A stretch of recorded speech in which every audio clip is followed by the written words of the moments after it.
നിങ്ങളുടെ കയ്യിലുള്ളത് എനിക്ക് തരാനോ എനിക്ക് എന്റെ കയ്യിലുള്ളത് നിങ്ങൾക്ക് തരാനോ ഒരെണ്ണം പോലും ഷെയർ ചെയ്യാൻ നിങ്ങൾക്ക് കഴിയും. എന്തൊക്കെയാന്ന് പറയാമോ?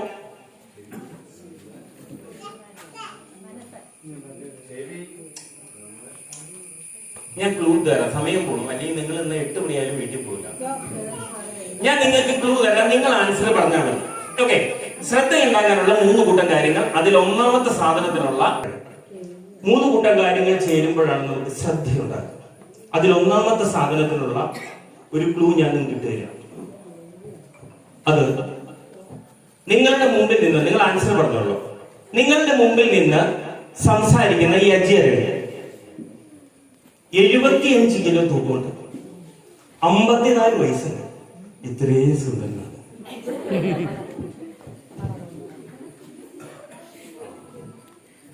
അതുകൊണ്ട് ഞാനിവിടെ വന്നിട്ട് ഞാൻ സുന്ദരനാന്ന് പറഞ്ഞിട്ട് ഇനിയിപ്പോ നിങ്ങൾ ചിരിച്ചിരിക്കാന്ന് പറയട്ടെ. അത് കഴിഞ്ഞിട്ട് ക്ലാസ് എടുക്കാം. വിളിച്ചു വരുത്തിട്ട് അമ്മനിക്കാൻ പാടില്ലല്ലോ. ഞാൻ സുന്ദരനാന്ന് ജീവിക്കുന്നു, ചിലര് പൊത്തി പിടിച്ചിട്ടിരിക്കുന്നു. എന്തിനാ ഞാൻ സുന്ദരനാന്ന് പറഞ്ഞ് ചിരിച്ചേ? എന്തിനാ ചിരിച്ചേ? ഞാൻ സുന്ദരനാന്ന് പറഞ്ഞ് ചിരിച്ചേ എന്തിനാ? നുണ പറഞ്ഞിട്ട്, നുണ പറഞ്ഞു കഴിഞ്ഞാൽ ചിരിയാണോ? ഞാൻ അടിയും ചിരിയില്ലേ? ഛർദിക്കാൻ വന്നോ? നിങ്ങൾ ചിരിച്ച എന്തിനാന്നുള്ള കാര്യം എനിക്ക് മനസ്സിലായി. ഈ ചിരിച്ചവർ എന്തിനാ ചിരിച്ചെന്നുള്ള കാര്യം എനിക്ക് മനസ്സിലായി. എന്റെ ചേട്ടായിനെ കാണണം, ചിന്തു കിടു ഒരു സുന്ദരമൊന്നായിട്ട്. എന്റെ ആങ്ങളയെ കാണും, അടിപൊളിയാ. എന്റെ മോനെ കാണും, എന്താ രസം, ഒരു സുന്ദരം വന്നേ. മമ്മൂട്ടി 70 വയസ്സ്, പയറ് പോലെ നടക്കാൻ, അന്നേരം 54. ഇതല്ലേ നിങ്ങളെ ചിരിയുടെ അർത്ഥം? എനിക്ക് മനസ്സിലായി. അല്ലെങ്കിൽ നിങ്ങളുടെ ഉള്ളിൽ നിന്ന് ചിരി വരില്ല അത്ര പെട്ടെന്ന്. എങ്കിൽ നിങ്ങൾ കേട്ടോ, ഈ ലോകത്തിലെ ഏറ്റവും വലിയ സുന്ദരനാരാന്ന് അജിയോട് ചോദിച്ചാൽ അജി പറയും ദാ ഈ നിൽക്കുന്ന അജി അരവിന്ദാണ്. ഈ ലോകത്തിലെ ഏറ്റവും സ്മാർട്ട് ആരാന്ന് ചോദിച്ചാൽ അജി പറയും ദാ ഈ നിൽക്കുന്ന അജി അരവിന്ദാണ്. ഈ ലോകത്തിലെ ഏറ്റവും ഭാഗ്യവാൻ ദാ ഈ നിൽക്കുന്ന അജി അരവിന്ദ. ഈ ലോകത്തിലെ ഏറ്റവും ഭാഗ്യം ചെയ്ത അച്ഛനും അമ്മയും എനിക്കാ. എന്റെ അച്ഛന്റെ അമ്മേനെ മകനായിട്ട് ജനിച്ചത് എന്റെ ഭാഗ്യ. ഈ ലോകത്തിലെ ഏറ്റവും ഭാഗ്യം ചെയ്ത അച്ഛൻ ഞാനാ. എനിക്ക് 2 പൊന്നോമന മക്കളുണ്ട്, അവരുടെ അച്ഛനായത് എന്റെ ഭാഗ്യ. ഈ ലോകത്തിലെ ഏറ്റവും ഭാഗ്യം ചെയ്ത സഹോദരൻ ഞാനാ. എനിക്ക് 2 സഹോദരിമാരുണ്ട്, അവരുടെ സഹോദരനായത് എന്റെ ഭാഗ്യ. ഈ ലോകത്തിലുള്ള ഏറ്റവും പെണ്ണിന്റെ പേര് നിങ്ങൾക്ക് അറിയാമോ? അറിയാൻ പറഞ്ഞു കേട്ടോ, ഭാമാജി എന്ന് പറയും. എന്റെ ഭാര്യയാണ് ഈ ലോകത്തിലെ ഏറ്റവും വലിയ സുന്ദരി. ഈ ലോകത്തിലെ ഏറ്റവും നല്ല ജോലി അത് പോലീസിലെ ജോലിയാണ്, എന്റെ ജോലിയാണ്. ഇതൊക്കെ എന്റെയാണ്. ഇതുപോലെ നിങ്ങൾക്കും ഉണ്ട് ചില പ്രത്യേകതകളൊക്കെ, പക്ഷെ നിങ്ങൾ അംഗീകരിക്കില്ല. ഈ കൊച്ചുങ്ങളോട് ഇരിക്കണം, ഏറ്റവും നല്ല അച്ഛനായ മോനെ, എന്നെ സാറേ സംശയം, എന്റെ കൂടെ പഠിക്കണ ഫിലയുടെ പപ്പ കിടുവല്ലേ കിടു, ഇവിടെ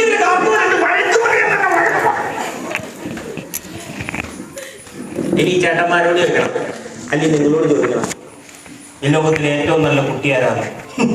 ഒരു സംശയമില്ല സാറേ, എന്റെ മോന്റെ കൂടെ പഠിക്കേണ്ട ആൽബിന് അടിപൊളിയ പാട്ട്, ഡാൻസോ, എന്താ പിടിച്ച് റൂം കൊടുക്കണ്ട്, ഇവിടെ കുരുത്തം കിട്ടുന്നു, മൊബൈലിൽ ഇരിക്കണ ചേട്ടന്മാരോട് ചോദിക്കണം, ഈ ലോകത്തിലെ ഏറ്റവും വലിയ സുന്ദരിയായ ഭാര്യ ആർക്കും? എന്നാ സാറേ സംശയം, കൂട്ടുകാരൻ ജോസ് ഒരു പെണ്ണിനെ കിട്ടിയിട്ടുണ്ട്.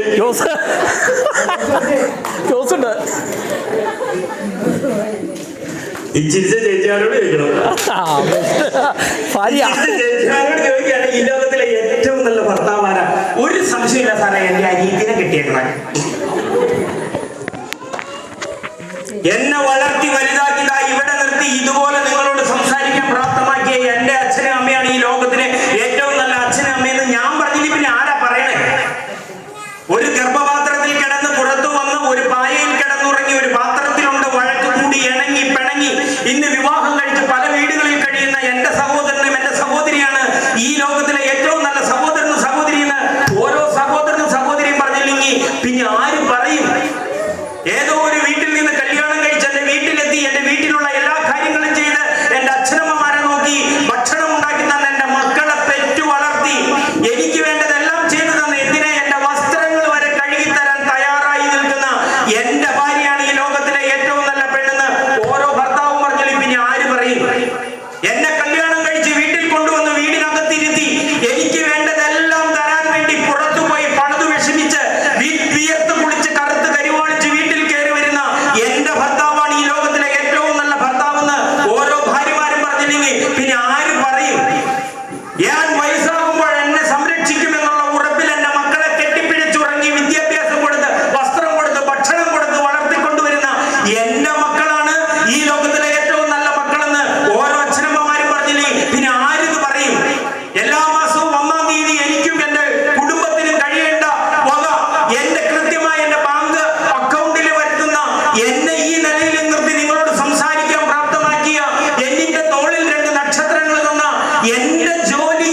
പക്ഷെ നമ്മൾ പറയില്ല. നമുക്കുള്ളതൊന്നും നമ്മൾ അംഗീകരിക്കില്ല. നമ്മളുടെ അത്ര ഭാഗ്യം ചെയ്തൊരു ഈ ലോകത്ത് ആരാ ഉള്ളേ? ഈ സമയത്ത് നമ്മൾ ഈ കെട്ടിടത്തിന്റെ ഈ റൂഫിന്റെ കീഴിൽ നമ്മൾ ഇരിക്കുന്നില്ലേ, നമ്മൾ ഒന്നിച്ച്? അത് ഭാഗ്യം കൊണ്ടല്ലേ? എത്രയോ പേര് നമ്മുടെ ഭാഗ്യത്തെ കുറിച്ച് നിങ്ങൾക്ക് അറിയണമെങ്കിൽ നിങ്ങൾ വൈകുന്നേരങ്ങളിൽ രാത്രി ഒരു 9 മണി 10 മണിയാകുമ്പോൾ കോതമംഗലം ടൗണിലേക്ക് നിങ്ങളൊന്ന് വാ, അല്ലെങ്കിൽ നിങ്ങളുടെ അടുത്തുള്ള ഒരു ടൗണിലേക്ക് നിങ്ങളുടെ മക്കളെയും വിളിച്ചൊരു വണ്ടിയിൽ കയറിയിട്ട് വരണം. ഒരു 9-9:30 ആകുമ്പോ ആ പോകുന്ന വഴിയില് നിങ്ങൾക്ക് കാണാം രാത്രി 9:30-10 മണിയാകുമ്പോ ഷട്ടർ താത്താൻ വേണ്ടി നോക്കിയിരിക്കുന്ന കുറെ ആളുകളെ കാണാം. കടകളുടെ തന്റെ കുഞ്ഞിനെയും പിടിച്ച് ഒരു കീറ ചാക്കും പിടിച്ച് ഒന്നു കിടന്നുറങ്ങാൻ ഒരു സ്ഥലത്തിന് വേണ്ടിയിട്ട്. ആ കൂട്ടത്തിൽ നമ്മളോ നമ്മുടെ മക്കളോ ഇല്ല. ഭാഗ്യം ചെയ്തവരാ നിങ്ങള്. എന്നിട്ടും നിങ്ങൾക്ക് മനസ്സിലാകുന്നില്ല, ഈ രാത്രി നിങ്ങളൊരു 11-12 മണിയാകുമ്പോ വലിയ ഹോട്ടലുകളുടെ മുമ്പിലേക്ക് ചെല്ലണം. ആ ഹോട്ടലുകൾ അടയ്ക്കുന്ന സമയത്ത് ബാക്കി വരുന്ന ഭക്ഷണം പുറത്തേക്ക് എടുത്ത് കൊടുക്കുമ്പോൾ ആ ബാക്കി വന്ന ഭക്ഷണം മേടിച്ച് തന്റെ മക്കൾക്ക് കൊടുത്ത് വിശപ്പടക്കാൻ വേണ്ടിയിട്ട് നിൽക്കുന്ന ഭാഗ്യമില്ലാത്ത അച്ഛനമ്മമാരെ കാണാം. ആ കൂട്ടത്തില് നമ്മളോ നമ്മുടെ മക്കളോ ഇല്ല. ഭാഗ്യം ചെയ്തവരാ നമ്മള്. എന്നിട്ടും നിങ്ങൾക്ക് മനസ്സിലാകുന്നില്ലെങ്കിൽ നിങ്ങൾ വലിയ ഹോട്ടലുകളിലേക്ക് നിങ്ങളുടെ മക്കളെയും കൂട്ടിക്കൊണ്ട് പോകണം. അവിടെ നിങ്ങൾ കടിച്ചു വീട്ടിരിക്കുന്ന എല്ലും കഷ്ണങ്ങളും മീൻമുള്ളും വാരാൻ ഈ മക്കളെക്കാളും പ്രായം കുറഞ്ഞ കുട്ടികൾ വരുന്നുണ്ട്.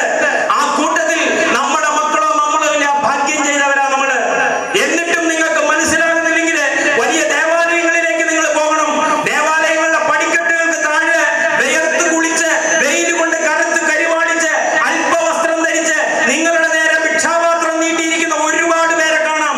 ആ കൂട്ടത്തിൽ നിങ്ങളോ ഇല്ല, നിങ്ങളുടെ മക്കളോ ഇല്ല. ഭാഗ്യം ചെയ്തവരാ നമ്മള്. എന്നിട്ടും മനസ്സിലാകില്ലെങ്കിൽ നിങ്ങൾ ഏലക്കാടുകളിൽ ജോലി ചെയ്യുന്ന ആളുകളുടെ അടുത്തേക്കല്ലേ നമ്മൾ അതിഥി തൊഴിലാളികൾ എന്ന് വിളിക്കുന്ന പാവപ്പെട്ട കുട്ടികളില്ലേ, ആ കുട്ടികളുടെ മക്കള് അവിടെ പുഴുവിന്റെ കടി കൊണ്ട് വ്രണമായ കാലുകൊണ്ട് ഇരുന്ന് നിരങ്ങി ഏലക്കായ എടുക്കുന്ന കുട്ടികളെ കാണാം. ആ കൂട്ടത്തിലും നമ്മളും നമ്മുടെ മക്കളും ഇല്ല. ഭാഗ്യം ചെയ്തവരാ. എന്നിട്ടാ പറയണ എനിക്കൊന്നുമില്ലാന്ന്. പറയണം എനിക്കുള്ളതിനുണ്ട് എന്ന് പറയാൻ പറ്റണം നമുക്ക്. പക്ഷെ നമ്മൾ പറയില്ല. ഭാര്യയും ഭർത്താവും വന്നങ്ങനെ എത്ര പേരുണ്ട് ഇവിടെ? അയ്യോ, അടുത്തിരിക്കും. ഇടകളിൽ നമ്മുടെ കുടുംബ സംഘമല്ല ഇരിക്കും. ഭാര്യ ഭർത്താവിന്റെ അടുത്ത് എടുത്തോ കസേര എടുത്തോണ്ട് ഓടിപ്പോയിരിക്കും. പെട്ടെന്ന് സമയമില്ല. ഇനി ഞാൻ പാട്ട് പാടി വിളിക്കും, ഞാൻ പേര് വിളിക്കണം, ഓടി ഇരിക്കും. പെട്ടെന്ന് ഒന്നിരിക്കും. എവിടെയാന്ന് നോക്കിയെടുക്കുകയാണ്. ഒന്ന് ഇരിക്കും. പെട്ടെന്ന്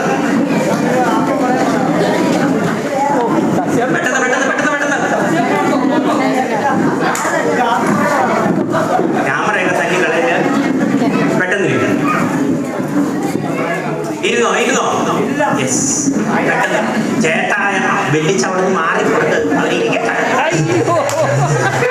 നെഞ്ചിനുള്ളിൽ നീയാണ്, കണ്ണിനുള്ളിൽ നീയാണ്, കണ്ണടച്ചാൽ നീയാണ് ഫാത്തിമ. അങ്ങനെ ഇരിക്കട്ടെ. അവിടെ കിട്ടണ അവസരം കളയുന്നു. എത്ര കാലം എന്ന് പറയുമ്പോൾ കിട്ടണ അവസരം തട്ടുന്നു. 6 വയസ്സായി എന്നൊക്കെ പലരും പറയും. പോയി പണി നോക്കാൻ പറയും കേട്ടോ. ഓക്കെ. ഇപ്പൊ നിങ്ങള് അടുത്ത് ഭാര്യയും ഭർത്താവൊക്കെ വന്ന് ഇരിപ്പുണ്ട്. അടുത്ത് ഇരിക്കാൻ ആളില്ലാത്തവര് വീട്ടിൽ നിന്ന് കൊണ്ടുണ്ടാവുന്നുണ്ട്. ഇങ്ങനെ തന്നെ ഇങ്ങോട്ട് പോകുന്ന ഇവിടെ വന്ന് ഇരിക്കുകയാണ്. പറയണത് ഇല്ലാണ്ടില്ലേ അവരവിടെ ഇരുന്ന് സത്യപ്രതിജ്ഞ കൊണ്ടിരിക്കുക. ഇല്ലാത്തൊരു പോട്ടെ, അതൊക്കെ ദൈവത്തിന്റെ ദൈവം ഉണ്ടല്ലോ. പിന്നെ ഓക്കെ, ഭാര്യയും ഭർത്താവും ഒരു ശരിയുണ്ട്. ഇല്ലാത്തവര് തൊട്ടടുത്തിരിക്കുന്ന ഒരാൾക്ക് ക്ഷയിക്കേണ്ടി കൊടുക്കും. ചേട്ടൻ അങ്ങോട്ട് കൊടുത്തു വിടണ്ട. ഇല്ലാത്തവർ അടുത്തിരിക്കുന്ന ഒരാൾക്ക് ക്ഷയിക്കേണ്ടി കൊടുത്തു വിടണ്ട. പിടിച്ചോ. എല്ലാവർക്കും ഒരാൾ വേണം. എന്നിട്ട് നിങ്ങൾ എന്താ ചെയ്യേണ്ടതെന്ന് വെച്ചാല് ആ കൈ കൊടുത്തിരിക്കുന്ന ആളുടെ കൈയൊക്കെ വിട്ടോ. എന്നിട്ട് കൈ കൊടുത്തിരിക്കുന്ന ആളുടെ മുഖത്തേക്ക് നോക്കി. ചേട്ടൻ ആരെങ്കിലും ഈ ചേട്ടൻ ഒരാളെ കൊടുക്കണമല്ലോ. ഈ ചേച്ചിയുടെ അടുത്ത് വന്നിരുന്നോ, അല്ലെങ്കിൽ അവിടെ നിന്ന് ഒരാൾ വിളിച്ചിരുന്നോ? ഒരാളുണ്ടെങ്കിൽ നമുക്ക് എപ്പോഴും ഇതാ. ചേട്ടനോട് ഒറ്റയ്ക്കാണോ? ആരാ കൈ പിടിക്കാൻ ആളില്ലാത്ത? ഇവിടെ ഒരു ചേട്ടനുണ്ട്, അവിടെയൊക്കെ ഉണ്ട്. കറക്റ്റ് എന്നാ വരണ്ട. ആ കൈ കൊടുത്ത ഭാര്യയും ഭർത്താവും അല്ലെങ്കിൽ നിങ്ങളുടെ സുഹൃത്തുക്കളും കൈ കൊടുത്തവരും നിങ്ങൾ ഇച്ചിരി കസേര ചരിച്ചിട്ടിട്ട് ആ മുഖത്തോട് മുഖം ഒന്ന് നോക്കിക്കേ. മുഖത്തോട് മുഖം മുഖത്തോട് മുഖം നോക്കിക്കേ. ആദ്യമായിട്ട് അല്ലേ ചിരിക്കുന്നത്? പെണ്ണ് കാണാൻ വന്നപ്പോ ഇതുവരെ ചിരിച്ചിട്ടില്ല ഈ പാർട്ടിയൊക്കെ. ഓക്കെ, എന്നിട്ട് ഞാൻ പറയണ പോലെ ഒന്ന് ചെയ്യാം. ആ മുഖത്തേക്ക് നോക്കിയിട്ട് നിങ്ങൾ എന്താ ചെയ്യേണ്ടതെന്ന് വെച്ചാല് ശ്രദ്ധിക്കും. ആ മുഖത്തേക്ക് നോക്കിയിട്ട് നിങ്ങളുടെ മുമ്പിൽ ഇരിക്കുന്ന ഭാര്യ, ഭർത്താവ്, വലിയ കൂട്ടുകാർ, അവരുടെ മുഖത്തേക്ക് നോക്കിയിട്ട് ഞാൻ പറയണത് പോലെ നിങ്ങളൊന്ന് പറയണം. എന്ത് രസം നിന്നെ കാണാൻ, നിന്റെ കണ്ണ്, മൂക്ക്, താടി ഒന്ന് പറഞ്ഞു, എന്ത് രസം പറ.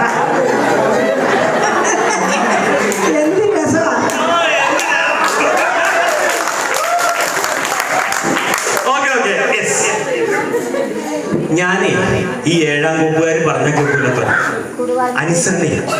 ഞാൻ നിങ്ങളോട് എന്താ പറഞ്ഞേ? നിങ്ങളുടെ തൊട്ടു മുമ്പിൽ ഇരിക്കുന്ന ഭാര്യയോട്, ഭർത്താവിനോട്, ബന്ധുവിനോട് അല്ലെങ്കിൽ സുഹൃത്തുവിനോട് പറയേണ്ടത് എന്ത് രസാ നിന്നെ കാണാന്ന് പറയാനേ ഞാൻ പറഞ്ഞോളൂ. നിങ്ങളത് പറയുന്നതിന് മുമ്പ് നിങ്ങൾ ചിരിക്കാൻ ഞാൻ പറഞ്ഞില്ലല്ലോ. നിങ്ങൾ എല്ലാവരും ചിരിക്കുകയല്ല ചെയ്യില്ല. അതെന്തിനാ ചിരിച്ചേ? ചിരി വന്നു പോയി. നിങ്ങൾ ചിരിക്കാനൊരു കാര്യമുണ്ട്, നല്ല സുഖം ഉണ്ടായിരുന്നു കേൾക്കാൻ, അല്ലേ? ഒരാൾ നമ്മളോടൊരു നല്ല കാര്യം പറഞ്ഞാലും, ഒരാളോട് നമ്മളൊരു നല്ല കാര്യം പറഞ്ഞാലും നമുക്ക് സന്തോഷമുണ്ടാകും. നല്ല മനസ്സിൽ നിന്നേ നല്ല ചിന്തയും സംസാരവും പ്രവൃത്തിയും ഉണ്ടാവുള്ളൂ. അതുകൊണ്ടാണ് നമ്മൾ ചിരിച്ചു പോയേ. ഇതിനു മുമ്പ് നമ്മൾ കേട്ട എന്താ പറയാമോ? എന്ത് കോലടി ഇത്. ഇതിനു മുമ്പ് നമ്മൾ കേട്ട അങ്ങനെ അതാ. നമ്മൾ ചിരിക്കോ? അടുത്ത് വന്നിട്ട് കല്യാണത്തിന്റെ ഒക്കെ വെഡിങ് ആനിവേഴ്സറിയുടെ അന്നൊരു പുതിയ ചുരിദാർ എടുത്തു തരാറുണ്ടോ? എടുത്തു തരാറില്ലേ? ചുരിദാറൊക്കെ പുതിയ ഓർഡർ എടുത്തു വന്നു. ഈ പുതിയ ചുരിദാറൊക്കെ ഇട്ടുകൊണ്ട് നമ്മൾ എങ്ങനെ സംഘത്തിലേക്ക് വരും? അന്ന് സംഘം ഉണ്ടാവില്ല. പിന്നെ എപ്പോഴെങ്കിലും എവിടെയെങ്കിലും ഒരു പരിപാടി ഉള്ള ദിവസം ഈ പുതിയ ചുരിദാർ ഇട്ടുകൊണ്ട് നമ്മൾ ഇങ്ങനെ ഒരു വരവുണ്ട്, ഇങ്ങനെ നിൽക്കും. അപ്പൊ എല്ലാരും ഇങ്ങനെ നോക്കും. പുതിയതാ, ആരാ മേടിച്ചേ? ചേട്ടൻ. എവിടുന്ന? തൊടുപുഴ ഓപ്ഷൻ മഹാറാണി. എത്ര രൂപയായി? 1000, 2000, 3000. നമ്മൾ ഇച്ചിരി കൂട്ടിയേ പറയുള്ളൂ. 3000 രൂപ. എന്നാ നിറടിയേ, നിനക്ക് ചേരിലടി. എന്നിട്ട് പറയണ ഇതാണ്, ഒരു സെക്കൻഡ് സമയമുണ്ടെങ്കിൽ നമ്മൾ അപ്പേ അവർക്കൊരു പണി കൊടുക്കാൻ നോക്കും. പക്ഷെ അവരുടെ ഉള്ളിൽ ഒരു സന്തോഷം തോന്നുന്ന ഒരു കാര്യം നമ്മൾ പറയില്ല. എന്നെങ്കിലും കരുന്നല്ലാന്ന് പറഞ്ഞെന്താ? ഉപ്പില്ലല്ല, മുളകില്ലല്ല, അച്ചാറെന്നോ ഏതാ അച്ചാറ്? അവിയില. ഷർട്ടിന്റെ കോളറല്ല, ചെളി കൊയിലില്ല, ചുളുക്ക് നിവർന്നില്ല. ഇതൊക്കെയാ നമ്മൾ കേട്ടത്. ഒരു സിനിമയ്ക്ക് നിങ്ങൾ കൊണ്ടുവരണ്ട മനുഷ്യ, എത്ര നല്ല ആലോചന വന്നത്. നമുക്കുള്ളതിൽ നമ്മൾ നന്ദിയുള്ളവരാണ്. പ്രിയപ്പെട്ടവരെ, നമ്മൾ ഇന്നിവിടെ ഇരിപ്പുണ്ടെന്നുള്ളത് നമ്മുടെ ഭാഗ്യം. നമ്മള് ഈ പറഞ്ഞ ഇന്തോനേഷ്യയിലോ, ചൈനയിലോ, ഗാസയിലോ, ഇസ്രായേലിലോ, അഫ്ഗാനിസ്ഥാനിലൊക്കെ ആണെങ്കിൽ അടുത്ത സെക്കൻഡ് നമ്മളിവിടെ ഉണ്ടാവും എന്നുള്ളതിന് ഒരു ഉറപ്പില്ലേ. അതുകൊണ്ടാണ് ഞാൻ പറഞ്ഞ് കിട്ടണ അവസരത്തെ അടിച്ചിട്ടുള്ളൂ. ഈ കഴിഞ്ഞ തവണ 18-ന് ഇതൊക്കെ ഉണ്ടായ സമയത്ത് കണ്ണുകൊണ്ട് കണ്ട ഒരുപാട് കാഴ്ചകളുണ്ട്. അതിൽ നിന്നൊക്കെ രക്ഷപ്പെട്ട് നിൽക്കണവരല്ലേ നമ്മള്, ഭാഗ്യമുള്ളവരല്ലേ. പിന്നെ എന്തിനാ നമ്മൾ ഈ ഇല്ല ഇല്ല ഇല്ല ഇല്ല എന്നും പറഞ്ഞ് കരയണേ? ഈ സമയത്ത് നമ്മളിവിടെ ജീവിച്ചിരിക്കണ്ടെന്നുള്ളതാ ഏറ്റവും വലിയ ഭാഗ്യം. ആ ഭാഗ്യം ഉള്ളിടത്തോളം കാലം പറയണം ഞാൻ ഭാഗ്യവാനാണ്. കണ്ണാടിയിൽ ഇങ്ങനെ ചെന്ന് നോക്കണം, നോക്കിയിട്ട് വരണം, എന്താ കൊള്ളാനോ പറയണം. കണ്ണാടി നോക്കിയിട്ട് പറയണം ഞാൻ കൊള്ളാം. പക്ഷെ നമ്മൾ പറഞ്ഞ എങ്ങനെ എന്താ പോലെ ഇങ്ങനെ കാണണം വെച്ചവരെ. നമുക്ക് നമ്മളോട് തോന്നണം ഒരു സ്നേഹം, ഒരു വിശ്വാസം, ഒരു ഇഷ്ടം. എനിക്ക് എന്നോട് തോന്നാത്ത സ്നേഹം കൊണ്ട് വേറെ എന്ത് ഗുണമുണ്ടെന്നാ പറയണേ? ഈ ലോകത്ത് ആദ്യം സ്നേഹിക്കേണ്ടത് നിങ്ങളെ തന്നെയാണ്. കണ്ണാടിയിൽ എഴുതി വെക്കണം ഞാൻ ഭാഗ്യവാനാന്ന്. അജി ഇന്നിപ്പോ ക്ലാസ് എടുത്തപ്പോ പറഞ്ഞ കഥയൊന്നുമല്ല ഇത്. 9-10 വർഷങ്ങൾക്ക് മുമ്പ് പറഞ്ഞതാ. എന്റെ ഫേസ്ബുക്കിൽ എടുത്തു നോക്കിയാൽ നിങ്ങൾക്ക് കാണാം. അന്ന് ഞാൻ എഴുതിയിട്ടുണ്ട് ഞാൻ ഭാഗ്യവാനാന്ന്. ഭാഗ്യവാൻ തന്നെയാണ്. ഇന്ന് ഈ നിലയിൽ എന്നെ ഇവിടെ കൊണ്ടുവന്ന് നിർത്തിയിട്ടുണ്ടെങ്കിൽ അത് ഭാഗ്യം ചെയ്തുകൊണ്ട് തന്നെയാണ്. ആ ഭാഗ്യത്തിൽ ഞാൻ സന്തോഷിക്കുന്നുണ്ട്. എന്റെ മുകളിൽ ഒരുപാട് പേരുണ്ട്, ഞാൻ അങ്ങോട്ട് നോക്കണില്ല. പക്ഷെ എന്റെ താഴെ ഒരുപാട് പേരുണ്ട്, എന്റെ കൂടെ പഠിച്ചവരുണ്ട്. പക്ഷെ അജി ഈ നിലയിൽ നിൽക്കുന്നുണ്ടെങ്കിൽ അത് ഭാഗ്യം ചെയ്തതാണ്. ആ ഭാഗ്യം കൊണ്ടാ അജി പറഞ്ഞ ഞാൻ ഭാഗ്യവാനാണ്. അതുകൊണ്ട് നമുക്ക് ഭാഗ്യം ഉണ്ടായിരിക്കണം. അതൊക്കെ പോട്ടെ, ഞാൻ പറഞ്ഞു കാട് കയറി പോയി. ഈ 54 വയസ്സും ഈ 74 കിലോയുള്ള ഈ സുന്ദരനിൽ നിങ്ങൾ എന്ത് കാണും? ഞാൻ അപ്പോൾ ശ്രദ്ധയുണ്ടാകാനുള്ള ആദ്യത്തെ സാധനം ശരീരം. നിങ്ങൾക്കുണ്ടോ? അത് ഉണ്ട്. എനിക്കൊന്ന് അനുഭവിക്കാൻ ഞാൻ കണ്ട്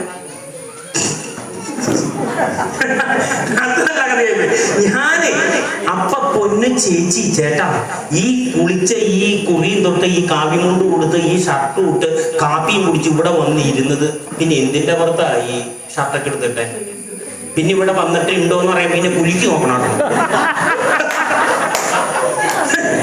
ശരീരം ഉണ്ടോന്ന് ചോദിച്ചപ്പോ ഈ കുളിച്ച് ചുരിദാറും കൊണ്ട് കൈയും വീശി ചായയും കുടിച്ച് ഇതിനു മാത്രം നേരം കൈ അടിച്ചിട്ട് ഇവിടെ വന്നിരുന്നവരുടെ ശരീരം ഉണ്ടോന്ന് ചോദിച്ചപ്പോ അനിക്കുന്നത് ആ എനിക്കുണ്ടല്ലോ, നിനക്കുണ്ടോ? നിനക്കുണ്ട്. അതായത് എന്റെ കൂടെ ഇരിക്കുന്ന ഈ ശരീരത്തില് എനിക്ക് വിശ്വാസം ഇല്ലാത്തടത്തോളം കാലം നിങ്ങൾ കാണുന്ന സ്വപ്നങ്ങൾക്ക് എന്ത് വിശ്വാസതയുള്ളേ? നിങ്ങളുടെ ലക്ഷ്യത്തിലേക്ക് എത്താൻ നിങ്ങൾക്ക് എന്ത് കോൺഫിഡൻസ് ഉള്ളേ? ഈ ഞാനിവിടെ ഉണ്ട്. ഓക്കെ, ശരീരമുണ്ട് അല്ലേ? അപ്പൊ ഒന്നാമത്തെ ശരീരം. രണ്ടാമത്തെ സാധനം, ഞാൻ ഇതുപോലെ തന്നെ ഒരു ഉദാഹരണമൊക്കെ പറഞ്ഞ് ഞാൻ നിങ്ങളെ കൊണ്ട് തന്നെ ആൻസർ പറയിപ്പിച്ചുകൊണ്ടിരുന്നു. പക്ഷെ എനിക്ക് ഉദാഹരണങ്ങളൊന്നും ഇല്ലാണ്ട് തന്നെ ഞാൻ പറയുന്നു. രണ്ടാമത്തെ സാധനം ശ്വാസമാണ്. ശ്രദ്ധയുണ്ടാകാനുള്ള രണ്ടാമത്തെ, ആദ്യത്തെ ശരീരമാണ്, രണ്ടാമത്തെ ശ്വാസമാണ്. നിങ്ങൾക്കുണ്ടോ ശ്വാസം? ഒന്ന് വലിച്ച് വീണ്ടും അതിൽ തെറ്റില്ല. ഈ ശ്വാസം വലിച്ച് തെറ്റില്ല. കാരണം എന്താണെന്നറിയാമോ? ഈ വസ്ത്രം ഞാൻ ധരിക്കണം, ഭക്ഷണം ഞാൻ കഴിക്കണം, കൈ ഞാൻ അടിക്കണം, കുളിക്കണം ഞാൻ കുളിക്കണം, പല്ല് കഴിക്കണം ഞാൻ പല്ല് കഴിക്കണം, ടോയ്ലറ്റ് ഞാൻ പോകണം, ഈ പറഞ്ഞ പരിപാടി എല്ലാം ഞാൻ ചെയ്യണം. പക്ഷെ ശ്വാസം ഞാൻ വലിക്കണോ? വേണ്ട. അത് ആരുടെ പണിയാ? ശ്വാസത്തിന്റെ പണിയാ. കേറുക ഇറങ്ങുക, കേറുക ഇറങ്ങുക. നമ്മൾ ഉറങ്ങിക്കിടന്നാൽ ഈ പാവം കയറും അല്ലേ? പിന്നെ ഇത് പാവത്തിന് ഒരു പണിയില്ല. ഇവരിങ്ങനെ ഉറങ്ങും. നമ്മൾ സ്വന്തമായിട്ട് കിടന്നുറങ്ങും, നേരം എടുത്ത് എഴുന്നേക്കും. പിന്നെ ഈ സാധനം കേറണ്ടോന്ന് നമുക്കൊരു ബോധം ഉണ്ടാകുന്ന എവിടെയാന്ന് വെച്ചാൽ ഈ പബ്ലിക് ടോയ്ലറ്റിലൊക്കെ നമ്മൾ ചെയ്യും.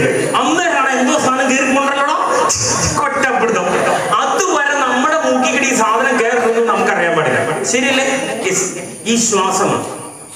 പ്രിയപ്പെട്ടവരെ, നിങ്ങൾ ഈ വസ്ത്രം ഇപ്പൊ ഇവിടെ ഇരിക്കണം, ഞാൻ ഉൾപ്പെടെയുള്ള നിങ്ങളുടെ എല്ലാവരും വസ്ത്രം ഒക്കെ ഒന്ന് പോകട്ടെ എന്ന് ഈ ദൈവം വിചാരിച്ചു. നമ്മൾ വിശ്വസിക്കുന്ന ഈശ്വരൻ, അത് കൃഷ്ണനോ ക്രിസ്തുവോ നബി ആരുമാണില്ലായിക്കോട്ടെ, ആ ഈശ്വരൻ തീരുമാനിക്കാൻ നമ്മളുടെ വസ്ത്രങ്ങളെല്ലാം പോട്ടെ എന്ന് പറഞ്ഞാൽ നമ്മൾ മരിച്ചു പോകും?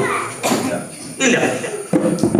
ഒരു 5 ദിവസത്തേക്ക് നിങ്ങൾക്ക് ഭക്ഷണം ഇല്ല എന്ന് പറഞ്ഞാൽ മരിച്ചു പോകും.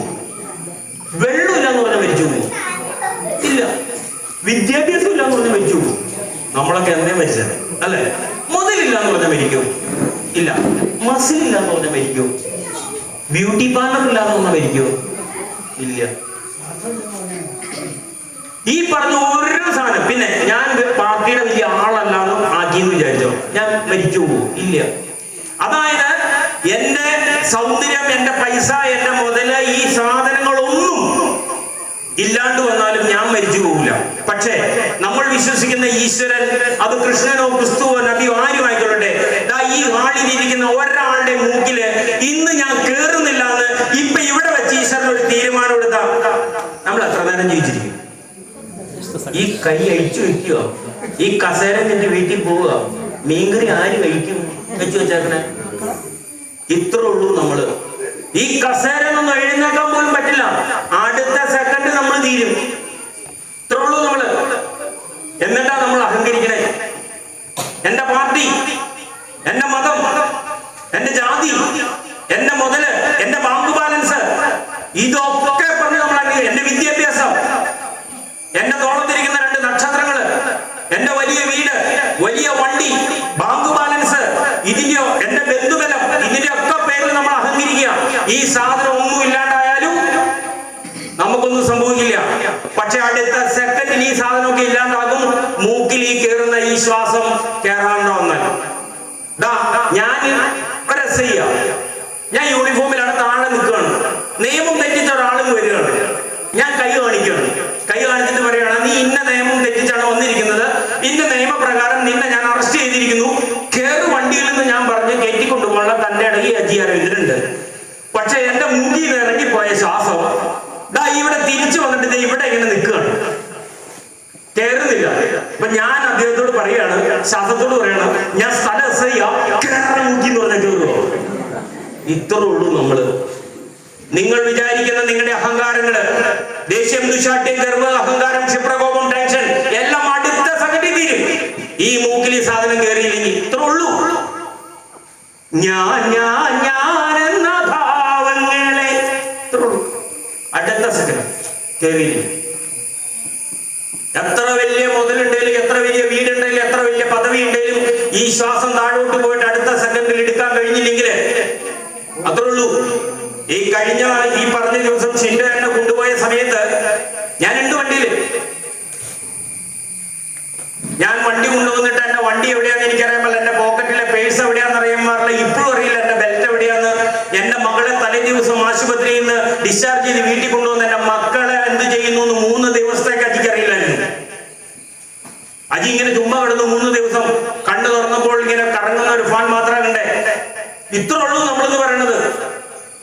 എന്നിട്ടാ നമ്മൾ അഹങ്കാരികളെ. ഞാൻ കാണിച്ചു തരാം നിന്നെ. വീട്ടിൽ നിന്ന് ഇറങ്ങി പോകുമ്പോ പറയാ ഞാൻ തിരിച്ചു വരണ്ടിട്ട് ഞാൻ കാണിച്ചു തരാമെന്ന്. അപ്പൊ നൈറ്റ് എടുത്തും കൂടെ കുത്തിയിട്ട് എനിക്ക് ഇങ്ങോട്ട് കാണിച്ചു തരാം. ഈ പോയ ആള് കാണിച്ചു തരാൻ വേണ്ടിയിട്ട് തിരിച്ചു വരും എന്നുള്ളതിന് എന്തെങ്കിലും ഉറപ്പുണ്ടോ? ഒരുറപ്പുമില്ല.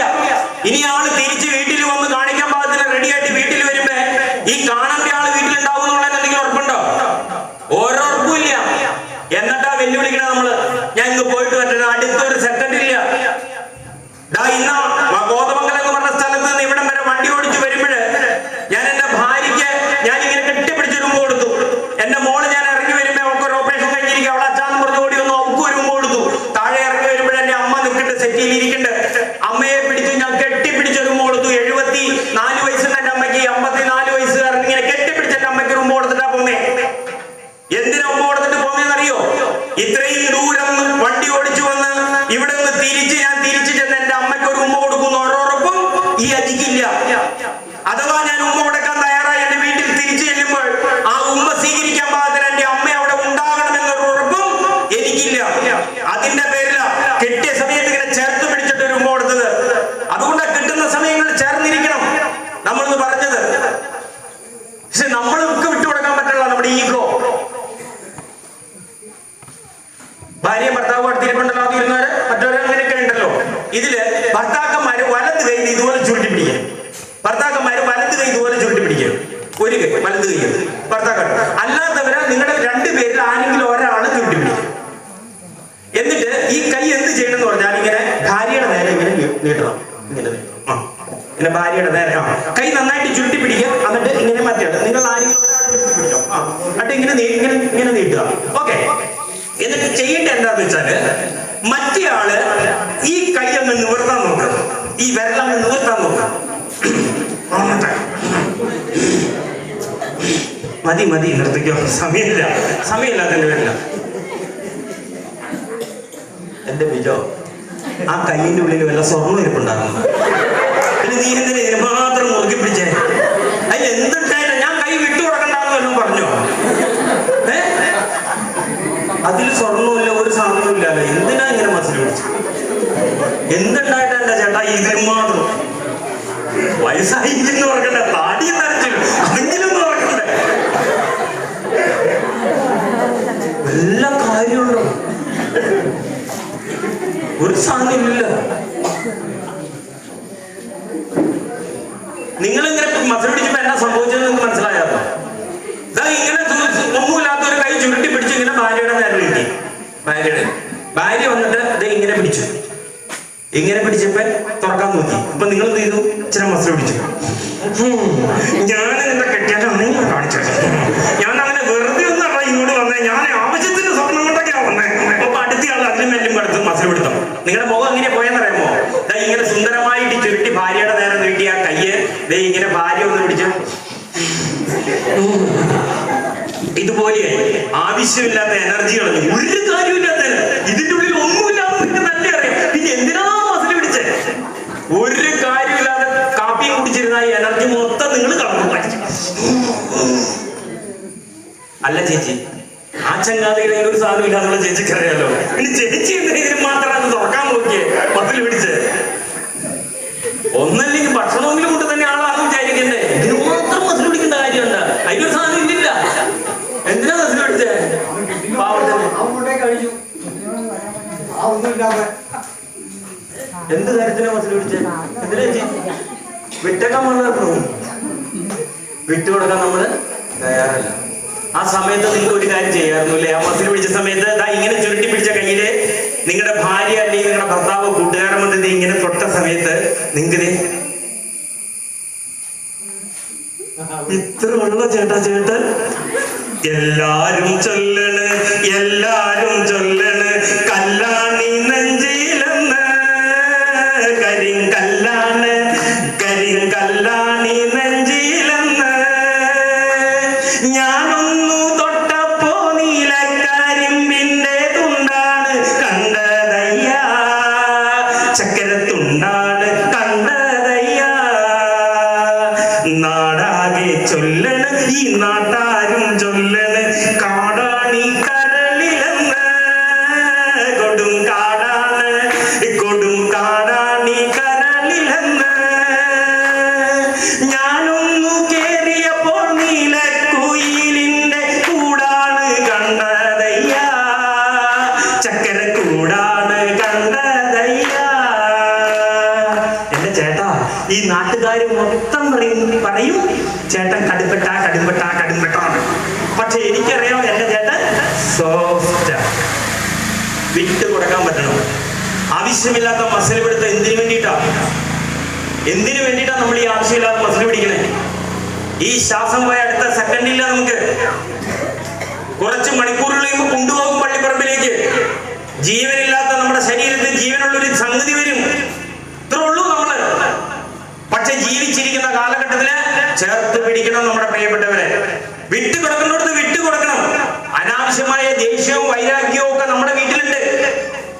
ഒന്ന് സോറി പറയാൻ നിങ്ങൾക്ക് പറ്റണ്ടോ? ഒന്ന് വിട്ടു കൊടുത്തേക്കാന്ന് വിചാരിച്ചാൽ ആ സങ്കടം എന്നാ തീർക്കാൻ പറ്റണേ നമുക്ക്? അതുകൊണ്ടാണ് ചേർത്ത് പിടിക്കാൻ പറ്റണേ. മരണവീട് കണ്ടിട്ടുണ്ടോ നിങ്ങൾ? മരണവീട് കുടുംബാംഗങ്ങൾ ഇരിക്കുന്നതിന്റെ പേരിൽ വേറെ കാര്യം പറയാം. മരണവീട് കണ്ടിട്ടില്ലേ? ഈ മരണ വീടുകളില് എന്ത് മരണ വീട്ടിൽ ചെന്നാലും ഒരു കാഴ്ച കാണാം നമുക്ക്. ഞാൻ ഇന്ന് പോകുമ്പോ 4 മരണ വീടുകളാണ്. എല്ലാ മരണ വീട്ടിലും ഒരു സ്ഥിരം ഒരു കാഴ്ചയുണ്ട്, പൊട്ടിക്കരയുന്ന കരച്ചില്. എന്തിനാ മരണ വീട്ടിൽ ഇങ്ങനെ കരയുന്നത്? എന്താവശ്യത്തിനാണ് ഇങ്ങനെ മരണ വീട്ടിൽ കരയുന്നത്? ഭർത്താവ് മരിച്ചു കിടക്കുകയാണെങ്കിൽ ഭാര്യ കരയും. ഭാര്യ മരിച്ചു കിടക്കുകയാണെങ്കിൽ ഭർത്താക്കന്മാരെ ഞങ്ങൾ കരയൊന്നുമില്ല, ആണത്തം പോകുന്നു വിചാരിക്കും. ഞങ്ങൾ ഇങ്ങനെ തെങ്ങയിലോ മതിലോ ഒക്കെ ഇങ്ങനെ ചാരി നിൽക്കുന്നുണ്ടാവും. വരുന്നവരുടെ നേരെ ഇങ്ങനെ കൈയൊന്ന് കൊടുത്തിട്ടുണ്ടാവും. ഒരു ചിരി വരത്താൻ ശ്രമിക്കും, പക്ഷെ ഉള്ളിൽ നിന്ന് വിങ്ങുന്നുണ്ടാവും. ആ വലിച്ചു കയറ്റും. പെണ്ണുങ്ങൾ കരഞ്ഞ് കണ്ണീരൊഴുക്കി കളയും, പക്ഷെ ആണുങ്ങൾ കരയില്ല, വലിച്ചു കയറ്റും. എന്തിനാ മരണ വീട്ടിൽ കരയുന്നത്? ഒറ്റക്കാരനുള്ളൂ. ഈ മരിച്ചു കിടക്കുന്ന വ്യക്തിയെ കുറിച്ച് ഒരു TV സ്ക്രീനിൽ എന്ന് കാണുന്നത് പോലെ ഇവരുടെ മനസ്സിൽ, ഇരുന്ന് കരയുന്നവരുടെ മനസ്സിൽ ഒരു TV സ്ക്രീനിൽ കാണുന്നത് പോലെ ഇവരുമായിട്ട് നടന്ന കാലഘട്ടങ്ങള്, ചിരിച്ചതും നല്ല കാലങ്ങളും ചീത്തകാലങ്ങളും, വഴക്ക് കൂടിയതും ഇണങ്ങിയതും പിണങ്ങിയതും ഒക്കെ ഒരു TV സ്ക്രീനിൽ എന്ന പോലെ തെളിഞ്ഞു വരും. ഇതിൽ നല്ലതും ചീത്തയൊക്കെ വരുമ്പോ വിങ്ങി കരയും. അങ്ങനെ വിങ്ങി കരയുന്ന സമയത്താണ് നമ്മൾ ആ വീട്ടിലേക്ക് കയറി ചെല്ലണേ. അപ്പോൾ നമ്മളുമായി ബന്ധപ്പെട്ട ഒരു കാര്യം ഇവരുടെ ഓർമ്മയിൽ വരും. പെട്ടെന്ന് ഇവർ അതോർത്തിട്ട് നമ്മുടെ പേരും വിളിച്ചു പറഞ്ഞവർ കരയും. ഇങ്ങനെ കരയുമ്പോഴ് ഭർത്താവ് മരിച്ചു കിടക്കണമെങ്കിൽ ഭാര്യ ഇങ്ങനെ വിങ്ങി പൊട്ടി കരയുണ്ടാവും. ഇന്നലെ ചായ ആയിട്ടൊക്കെ ചെന്നപ്പോഴ് ഈ ചായക്ക് ചൂട് പാടില്ലോടി എന്ന് പറഞ്ഞാൽ ചായ പുറത്തേക്ക് എറിഞ്ഞ ഗ്ലാസ് എന്റെ നേരെ എറിഞ്ഞ ചേട്ടനാ ഇന്നീ കിടക്കണേ. ഷർട്ട് തേച്ച് കൊണ്ട് ചെന്നപ്പോഴ് ഈ ഷർട്ടിന്റെ ചുളുക്ക് പോയില്ലോടി, കോളറിലെ ചെടി പോയില്ലല്ലോ എന്ന് പറഞ്ഞുകൊണ്ട് ചുരുട്ടിക്കുട്ടി എന്റെ മുഖത്തേക്ക് എറിഞ്ഞ ചേട്ടനാ ഈ കിടക്കണേ.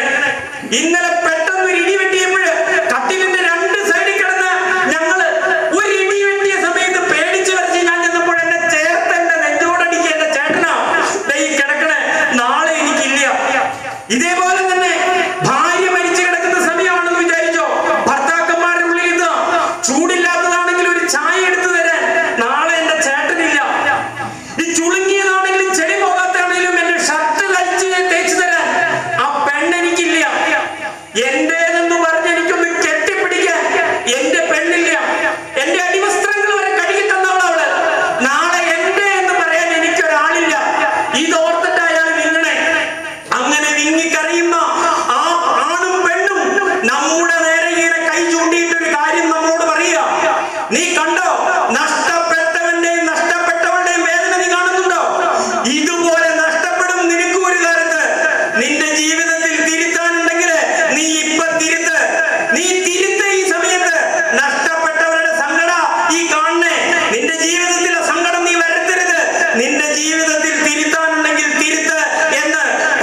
നിനക്ക് ഒരു സെക്കൻഡ് ജീവൻ.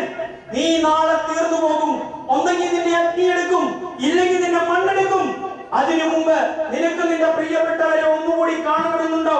ഉണ്ടെങ്കിൽ നിനക്ക് ഞാൻ ഒരിക്കലും ശ്വാസം തരാമെന്ന് പറഞ്ഞ് ആ ഈശ്വരൻ നമുക്കൊരിക്കലും ശ്വാസം തന്ന് ജീവൻ തന്ന് നമ്മളൊന്ന് ആ പട്ടടയിൽ കിടന്ന് ഒന്ന് തിരിഞ്ഞ് നമ്മുടെ വീട്ടിലേക്ക് നോക്കിയാൽ ആ സമയത്ത് നമുക്ക് ഹാർട്ട് അറ്റാക്ക് ഉണ്ടാവും പറയണേ. കാരണം വേറൊന്നുമല്ല, നീ എന്നെ സ്നേഹിച്ചിട്ടുണ്ടോ, നീ എന്നെ സ്നേഹിച്ചിട്ടുണ്ടോ എന്ന് ചോദിച്ച് ഒരു ദിവസം പോലും സമാധാനം കൊടുക്കാതെ നടത്തിയ ആ പെണ്ണുണ്ടല്ലോ, നമ്മുടെ വേർപാടിൽ അവിടെ കിടന്ന് തലതെല്ലിക്കറിയണ കാണാം. ആ സമയത്ത് നീ എന്നെ സ്നേഹിച്ചിട്ടുണ്ടോ മനുഷ്യ, നിങ്ങൾ എന്നെ സ്നേഹിച്ചിട്ടുണ്ടോ എന്ന് ചോദിച്ച മനുഷ്യനുണ്ടല്ലോ, ആ മനുഷ്യൻ അവിടെ തെങ്ങേ ചാരി നിന്ന് വിതുമ്പണ കാണാം. മുതലിന്റെ പേരിൽ സഹോദരങ്ങളെ വീട്ടിൽ കെട്ടാതെ മാറ്റി നിർത്തിയ നിങ്ങളുണ്ടല്ലോ, നിങ്ങളുടെ വേർപാടില് ആ സഹോദരങ്ങൾ അവിടെ കിടന്ന് വിങ്ങി പൊട്ടിക്കരയുന്ന കാണാം. നിങ്ങളുടെ മക്കളുടെ ബാല്യം കളഞ്ഞു വരച്ചവരിൽ നിർത്തിയ മക്കളുണ്ടല്ലോ, നിങ്ങൾ പോകുമ്പോ അവിടെ മണ്ണിൽ ഉരുണ്ട് കിടന്ന് കരയുന്ന കാണാം.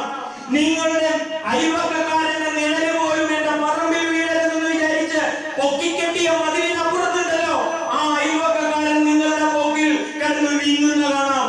ഇവരൊക്കെ എന്നെ ഇത്രയും സ്നേഹിച്ചിരുന്നല്ലോ എന്ന് മനസ്സിലാകുന്ന സമയത്ത് പ്രിയപ്പെട്ടവരെ നമുക്ക് അറ്റാക്ക് ഉണ്ടാകുന്നത്. അതാ ഞാൻ പറഞ്ഞ, നിങ്ങൾ ആ സമയത്ത് ഹൃദയം പൊട്ടി മരിക്കും. മരിച്ചതിന് ശേഷമല്ല നമ്മൾ അറിയേണ്ടത്, ജീവിച്ചിരിക്കുമ്പോൾ അറിയണം ഇവരൊക്കെ എന്നെ സ്നേഹിക്കുന്നുണ്ട്, ഇവരൊക്കെ എന്റെ പ്രിയപ്പെട്ടവരാണ്. അതിന് നമുക്ക് വിട്ടുകൊടുക്കാൻ പറ്റണം. നമുക്കേ പറ്റൂ വിട്ടുകൊടുക്കാൻ. നിങ്ങൾ ചെന്നിട്ട് ഒരു സോറി പറയണം, ഒന്നിനെ ഒന്ന് കെട്ടിപ്പിടിക്കണം. ഇതുവരെയും ഒന്നും മിണ്ടാതെ വർഷങ്ങളായിട്ടിരിക്കുന്ന ബന്ധങ്ങൾ നിങ്ങൾക്കുണ്ടെങ്കിൽ, അയൽവക്കമുണ്ടെങ്കിൽ, സുഹൃത്തുക്കൾ ഉണ്ടെങ്കിൽ ഒരു സോറി പറയുക. നിങ്ങളുടെ സമാധാനത്തിന് നാളെ അത് പറയാൻ കഴിഞ്ഞില്ലെങ്കിലോ, അല്ലെങ്കിൽ അവനോട് പറയാൻ അവനില്ലാതായെങ്കിലോ ചേർത്ത് പിടിക്കണം നെഞ്ഞോട്. അങ്ങനെ വിട്ടുകൊടുക്കാൻ പറ്റുന്നവരായിരിക്കണം. ഈ ശ്വാസം അതിനുവേണ്ടി ഈശ്വരൻ നമുക്ക് തന്നതാ. അടുത്ത സെക്കൻഡ് ഉണ്ടാവൂല. ഇത് നമ്മളെ കൊണ്ടുപോയി പട്ടടയിലേക്ക് വെക്കുന്ന സമയത്ത് ഈശ്വരൻ നമ്മുടെ ചെവിയിൽ വന്നിട്ട് പറയുക, മോനേജി നിനക്ക് ഞാൻ ഒരു സെക്കൻഡ് ജീവൻ തരാം. നിനക്ക് ഒരു സെക്കൻഡ് ജീവൻ. നീ നാളെ തീർന്നു പോകും. ഒന്നെങ്കിൽ നിന്നെ അഗ്നി എടുക്കും, ഇല്ലെങ്കിൽ നിന്നെ മണ്ണെടുക്കും. അതിനു മുമ്പ് നിനക്ക് നിന്റെ പ്രിയപ്പെട്ടവരെ ഒന്നുകൂടി കാണണമെന്നുണ്ടോ? ഉണ്ടെങ്കിൽ നിനക്ക് ഞാൻ ഒരിക്കലും ശ്വാസം തരാമെന്ന് പറഞ്ഞ് ആ ഈശ്വരൻ നമുക്കൊരിക്കലും ശ്വാസം തന്ന് ജീവൻ തന്ന് നമ്മളൊന്ന് ആ പട്ടടയിൽ കിടന്ന് ഒന്ന് തിരിഞ്ഞ് നമ്മുടെ വീട്ടിലേക്ക് നോക്കിയാൽ ആ സമയത്ത് നമുക്ക് ഹാർട്ട് അറ്റാക്ക് ഉണ്ടാവും പറയണേ. കാരണം വേറൊന്നുമല്ല, നീ എന്നെ സ്നേഹിച്ചിട്ടുണ്ടോ, നീ എന്നെ സ്നേഹിച്ചിട്ടുണ്ടോ എന്ന് ചോദിച്ച് ഒരു ദിവസം പോലും സമാധാനം കൊടുക്കാതെ നടത്തിയ ആ പെണ്ണുണ്ടല്ലോ, നമ്മുടെ വേർപാടിൽ അവിടെ കിടന്ന് തലതെല്ലിക്കറിയണ കാണാം. ആ സമയത്ത് നീ എന്നെ സ്നേഹിച്ചിട്ടുണ്ടോ മനുഷ്യ, നിങ്ങൾ എന്നെ സ്നേഹിച്ചിട്ടുണ്ടോ എന്ന് ചോദിച്ച മനുഷ്യനുണ്ടല്ലോ, ആ മനുഷ്യൻ അവിടെ തെങ്ങേ ചാരി നിന്ന് വിതുമ്പണ കാണാം. മുതലിന്റെ പേരിൽ സഹോദരങ്ങളെ വീട്ടിൽ കെട്ടാതെ മാറ്റി നിർത്തിയ നിങ്ങളുണ്ടല്ലോ, നിങ്ങളുടെ വേർപാടില് ആ സഹോദരങ്ങൾ അവിടെ കിടന്ന് വിങ്ങി പൊട്ടിക്കരയുന്ന കാണാം. നിങ്ങളുടെ മക്കളുടെ ബാല്യം കളഞ്ഞു വരച്ചവരിൽ നിർത്തിയ മക്കളുണ്ടല്ലോ, നിങ്ങൾ പോകുമ്പോ അവിടെ മണ്ണിൽ ഉരുണ്ട് കിടന്ന് കരയുന്ന കാണാം. നിങ്ങളുടെ അയൽവക്കക്കാരന്റെ നിഴല് പോലും എന്റെ പറമ്പിൽ വീഴരുതെന്ന് വിചാരിച്ച് പൊക്കിക്കെട്ടിയ മതിലിനപ്പുറത്തുണ്ടല്ലോ, ആ അയൽവക്കക്കാരൻ നിങ്ങളുടെ പോക്കിൽ കിടന്ന് വീങ്ങുന്ന കാണാം. ഇവരൊക്കെ എന്നെ ഇത്രയും സ്നേഹിച്ചിരുന്നല്ലോ എന്ന് മനസ്സിലാകുന്ന സമയത്ത് പ്രിയപ്പെട്ടവരെ നമുക്ക് അറ്റാക്ക് ഉണ്ടാകുന്നത്. അതാ ഞാൻ പറഞ്ഞ, നിങ്ങൾ ആ സമയത്ത് ഹൃദയം പൊട്ടി മരിക്കും. മരിച്ചതിന് ശേഷമല്ല നമ്മൾ അറിയേണ്ടത്, ജീവിച്ചിരിക്കുമ്പോൾ അറിയണം ഇവരൊക്കെ എന്നെ സ്നേഹിക്കുന്നുണ്ട്, ഇവരൊക്കെ എന്റെ പ്രിയപ്പെട്ടവരാണ്. അതിന് നമുക്ക് വിട്ടുകൊടുക്കാൻ പറ്റണം. നമുക്കേ പറ്റൂ വിട്ടുകൊടുക്കാൻ. നിങ്ങൾ ചെന്നിട്ട് ഒരു സോറി പറയണം, ഒന്നിനെ ഒന്ന് കെട്ടിപ്പിടിക്കണം. ഇതുവരെയും ഒന്നും മിണ്ടാതെ വർഷങ്ങളായിട്ടിരിക്കുന്ന ബന്ധങ്ങൾ നിങ്ങൾക്കുണ്ടെങ്കിൽ, അയൽവക്കമുണ്ടെങ്കിൽ, സുഹൃത്തുക്കൾ ഉണ്ടെങ്കിൽ ഒരു സോറി പറയുക. നിങ്ങളുടെ സമാധാനത്തിന് നാളെ അത് പറയാൻ കഴിഞ്ഞില്ലെങ്കിലോ, അല്ലെങ്കിൽ അവനോട് പറയാൻ അവനില്ലാതായെങ്കിലോ ചേർത്ത് പിടിക്കണം നെഞ്ഞോട്. അങ്ങനെ വിട്ടുകൊടുക്കാൻ പറ്റുന്നവരായിരിക്കണം. ഈ ശ്വാസം അതിനുവേണ്ടി ഈശ്വരൻ നമുക്ക് തന്നതാ. അടുത്ത സെക്കൻഡ് ഉണ്ടാവൂല. ഇത് വീട്ടിൽ കെട്ടാതെ മാറ്റി നിർത്തിയ നിങ്ങളുണ്ടല്ലോ, നിങ്ങളുടെ വേർപാടില് ആ സഹോദരങ്ങൾ അവിടെ കിടന്ന് വിങ്ങി പൊട്ടിക്കരയുന്ന കാണാം. നിങ്ങളുടെ മക്കളുടെ ബാല്യം കളഞ്ഞു വരച്ചവരയിൽ നിർത്തിയ മക്കളുണ്ടല്ലോ, നിങ്ങൾ പോകുമ്പോ അവിടെ മണ്ണിൽ ഉരുണ്ട് കിടന്ന് കരയുന്ന കാണാം. നിങ്ങൾ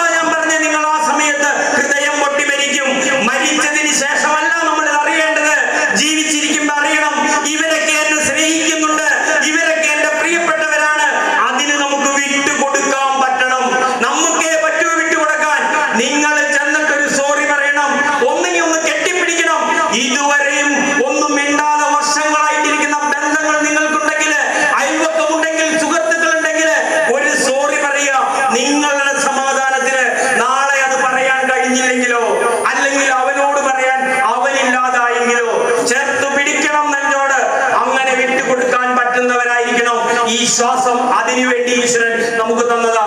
അടുത്ത സെക്കൻഡ് ഉണ്ടാവൂല. ഇത് നമ്മൾ വിശ്വസിക്കുന്ന ഈശ്വരൻ കൃഷ്ണനോ ക്രിസ്തുവോ നബിയോ അത് നമുക്ക് ദാനം തന്നതാണ്, ഔദാര്യം തന്നതാണ്. അതെപ്പ വേണേലും തിരിച്ചെടുക്കും. അതുകൊണ്ട് രണ്ടാമത്തത് ശ്വാസം. മൂന്നാമത്തെ സ്ഥാനം പറയാം. എനിക്ക് വെള്ളം തരും. മൂന്നാമത്തത് പറയാമോ? മൂന്നാമത്തെ സാധനത്തിന്റെ പേര് സമയം പോകുന്നതിന്റെ ഞാൻ പറയുന്നു. മൂന്നാമത്തെ സാധനമാണ് മനസ്സ്. നിങ്ങൾക്ക് മനസ്സുണ്ടോ? മനസ്സുണ്ടോ? എനിക്ക് മനസ്സില്ല എന്നൊക്കെ നിങ്ങൾ എപ്പോഴും പറയും. ഈ മനസ്സെന്ന് പറയുന്ന ഒരു അവയവം നമുക്കില്ല. മനസ്സെന്ന് പറയുന്ന ഒരു സോഫ്റ്റ്വെയർ നമ്മുടെ ഉള്ളിലിരിപ്പുണ്ട്. ശരീരം, ശ്വാസം, മനസ്സ്, ഇത് മൂന്നും ഒന്നിച്ചു ചേരുന്നതാണ് ശ്രദ്ധ. ഇത് മൂന്നും ഒന്നിച്ച് ഒരു സ്ഥലത്ത് ഒരുപോലെ വർക്ക് ചെയ്താൽ ശ്രദ്ധ ഉണ്ടാവും. ശരീരം പോയാൽ പോയി, ശ്വാസം പോയാൽ പിന്നെ ചിന്തിക്കണ്ട. ഈ രണ്ട് സാധനം പോകൂല. അപ്പൊ പിന്നെ പോണ സാധനം എന്തായിരിക്കും?